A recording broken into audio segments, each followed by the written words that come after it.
আছেন? আশা করি ভালো আছেন। আপনাদের আশীর্বাদে আমি খুব ভালো আছি। এই যে দেখেন রান্নাবাড়ি কিন্তু কমপ্লিট হয়ে গেছে। কি রান্না করছি আপনাদের দেখানোর জন্য সব কিছু রেডি করে বসে আপনারা কিন্তু অবশ্যই দেখবেন কি রান্না করছি।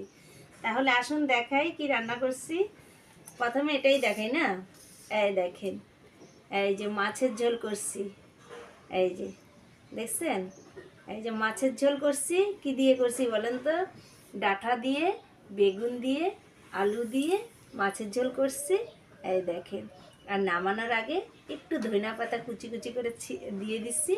এই দেখেন, বেশি ঝোল করি নাই, কারণ ডাঁটা দিয়ে করলে অত ঝোল ভালো লাগে না। এই দেখেন, এখন ডাঁটা খাইতে সেই ভালো লাগবে, নতুন নতুন তো। আর এখানে দেখেন, এই যে, এই দেখেন, এটা কি বলেন তো? এটা হলো চিকেন।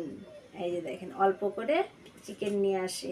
এদিকে মাছের ঝোলও রান্না করছি, এদিকে আপনার দাদা ভাই অল্প করে চিকেন নিয়ে আসে, চিকেনটাও রান্না করছি। ভাবছি রান্না করব না, রাগারাগি করলেই তো বাস গাড্ডাখানায় চলে যাবে। এই যে দেখেন, দেখছেন?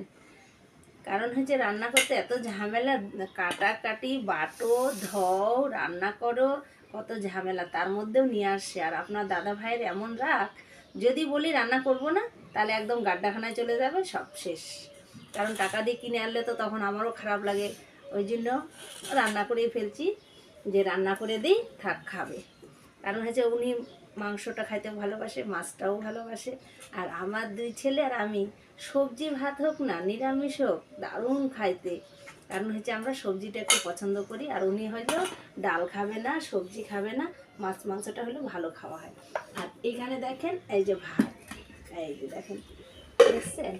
এই যে হাঁড়িতে ভাত, আর হলো এই যে থালা নিয়ে বসছি। এখন ভাতটা রেডি করব থালাতে। কারণ হচ্ছে আমার তো সব সময়ই তাড়াহুড়া থাকে।